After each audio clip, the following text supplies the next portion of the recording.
Bon ben voilà, ma mission d'un mois et demi en Haute-Savoie vient de se terminer aujourd'hui même. C'est pour ça que j'ai pris la route et que j'ai décidé de m'arrêter pour la nuit, pas très loin de la Haute-Savoie, de l'autre côté du lac Léman, quelque part entre Genève et Lausanne, parce que c'est une chose que je voulais faire depuis longtemps, que j'ai encore jamais faite. Dormir près du lac Léman. Bon évidemment, j'ai pas trouvé directement sur la plage.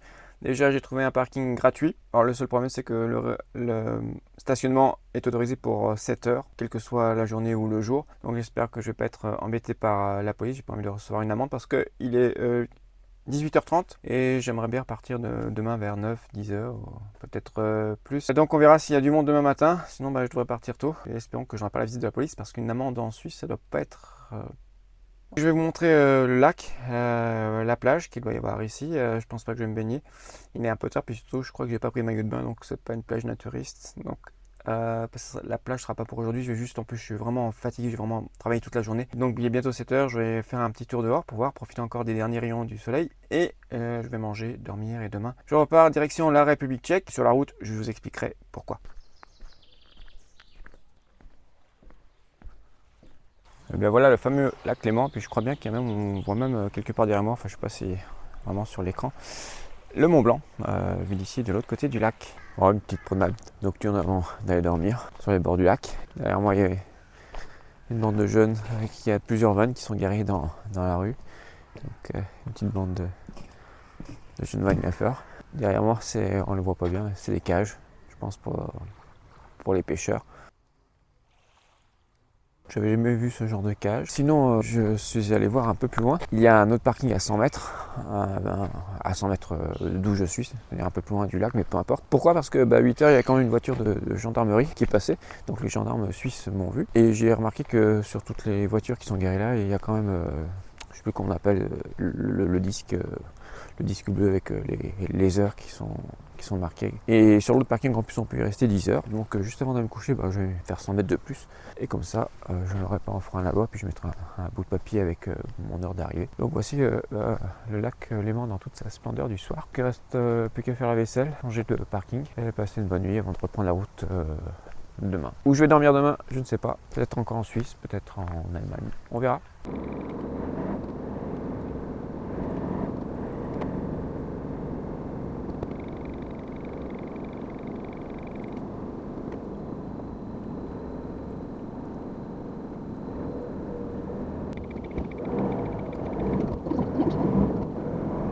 Alors voilà, il est un peu après 10h, enfin il est même bientôt 11h. J'ai quitté le lac Léman où j'ai passé la nuit.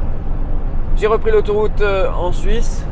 C'est le premier week-end de juillet. Pourtant bon, ça s'est chargé, mais pour l'instant ça roule bien. J'ai déjà un peu travaillé ce matin. Alors ce qu'il faut savoir, c'est que je suis en vacances parce que j'ai toujours de profession professeur de français et traducteur. Je vais en reparler dans un instant justement. La première vient de se terminer, mais j'ai encore beaucoup de traductions à faire. Ce matin j'en ai fait un peu et pour pas pas mal de gens qui commençaient à arriver sur le parking, donc je préférais partir pour pas me retrouver bloqué. Ce que je vais faire pendant ces 2 jours où je vais rentrer en République tchèque, je vais rouler pendant 2 heures, je vais faire un peu de traduction, rouler pendant 2 heures, etc. Puis là, la prochaine pause à midi, comme ça je me fais à manger, je travaille un peu et je repars.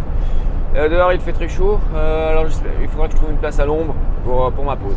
Pourquoi je repars en République tchèque après ce petit séjour en France? Parce que je vis en République tchèque depuis très longtemps. J'ai travaillé comme professeur de français dans une ville dans le sud du pays et je n'y travaille plus. Et j'ai trouvé un nouveau poste pour l'année prochaine. En fait, c'est un peu par hasard, par des relations, pour enseigner dans une université qui est située complètement à l'autre bout du pays. Alors ça a précipité un peu ma décision. J'avais le choix en fait. Au départ je pensais passer tout l'hiver en Turquie, en tout cas commencer par les Balkans cet été, ce que je vais quand même faire au mois d'août.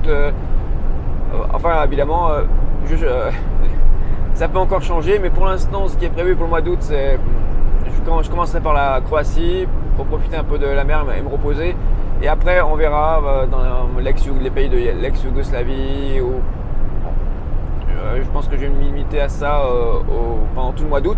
Donc au départ je pensais commencer par là, puis continuer, puis finir l'hiver en Turquie. Je voulais plus passer d'hiver en République tchèque parce que cet hiver c'était assez compliqué.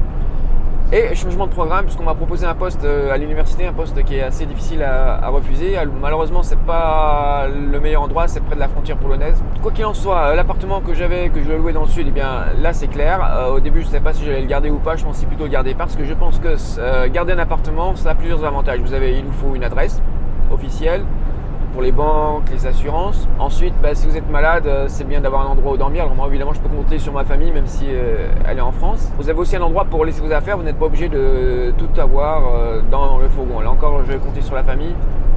Des choses dont je n'ai absolument pas besoin, mais que je veux garder, notamment des souvenirs, des cadeaux, ou même des documents qui seront en sécurité. Je vais les laisser chez ma mère, ils seront en sécurité là-bas. Donc je referai un voyage fin juillet en France. Alors que faire après ?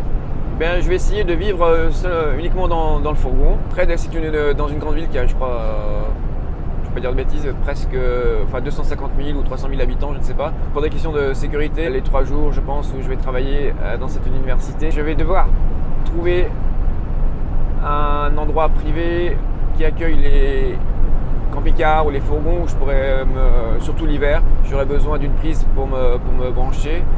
Il y aura toujours les problèmes de l'eau à résoudre, donc il faut que je trouve un endroit comme ça. Donc je paierai 3 nuits par semaine. Donc je pense qu'avec les services, ça coûtera dans les 12-15 euros la nuit. Et je verrai si ça me convient comme ça, notamment cet hiver. Et au pire, je prendrai un appartement dans cette ville. Mais donc maintenant, c'est décidé. Le poste est sûr à 90%. Et c'est pas complètement sûr non plus, mais on va dire que c'était quasiment acquis. Donc, dans ce cas, je sais décider, c'est vraiment la van life, mais en ayant un travail, donc pas vraiment nomade. En tout cas, 3 nuits par semaine, je devrais les passer dans cette ville. L'avantage quand même de la ville, c'est qu'elle est à proximité des frontières de 2 autres pays, la Pologne et la Slovaquie, des régions que je connais pas trop. Donc, je vais pouvoir visiter un peu ces régions-là, encore que visiter l'hiver. Et puis j'espère qu'il y aura vraiment de très grandes vacances à Noël et la période des partiels après, que je n'aurai pas besoin de passer trop de temps là. Je vais pouvoir voyager un peu plus vers le sud, mais on verra. Voilà la raison de mon retour assez précipité en République tchèque, parce que je vais devoir libérer mon appartement. Qu'est-ce que ça veut dire concrètement ? Eh bien, je vais devoir vendre tout ce qu'il y a dans l'appartement, vendre ou donner, parce qu'il y a les meubles par exemple qui n'ont pas beaucoup de valeur. Ça va être un peu compliqué, j'ai un mois pour faire ça. Notamment, il faut que je vende j'ai un téléviseur énorme de 70 pouces, la machine à laver, le frigo que j'ai acheté il y a même pas un an et demi. Essayer de vendre tout ça, quelques objets qui ont un peu de valeur, récupérer un peu d'argent, donner le reste, ou bien sinon j'emporterai tout ça à la déchetterie et ensuite charger ce qui reste, que je vais garder et faire un dernier voyage en France. Donc il va falloir beaucoup trier. En plus, j'ai un voyage de prévu dans le nord du pays pour retrouver une amie. Si vous suivez mes vidéos, que vous connaissez un peu puisque vous l'avez déjà vu. Donc voilà mon programme pour le mois de juillet. Et en plus, le week-end prochain, l'avantage du fourgon, enfin c'est quelque chose que j'attendais depuis longtemps d'avoir cet avantage-là. Visite d'un festival international rock, metal, reggae, enfin moi surtout le vieux rock ou le reggae qui m'intéresse. Dans la ville dans laquelle je réside jusqu'à présent, en tout cas plus pour très longtemps. Et d'habitude, je devais toujours rentrer. Avant de résider dans cette ville, j'avais la ferme, comme vous l'avez peut-être vu dans certaines vidéos, donc je ne pouvais pas trop boire. Donc là, je vais être sur place avec le fourgon et je pense qu'il va y avoir un fourgon dans un festival comme ça, sur lequel d'ailleurs je travaille comme bénévole, donc tout est gratuit pour moi. Je pourrais me garer sur le parking en plus réservé au groupe ou au personnel, donc vraiment en toute sécurité. Donc là, je vais vraiment en profiter à fond. Ça sera ça le week-end prochain. Je ferai une vidéo évidemment sur ce festival international avec des groupes qui viennent de tous les pays du monde et le public aussi, qui a repris puisqu'il a été annulé pendant 2 éditions ont été annulées à cause de la Covid. Donc j'ai hâte d'y retourner. Donc pour l'instant la Suisse, je ne sais pas où je vais dormir cette nuit, si c'est encore en Suisse ou en Allemagne. Je pense que si ça roule bien, ce sera plutôt en Allemagne.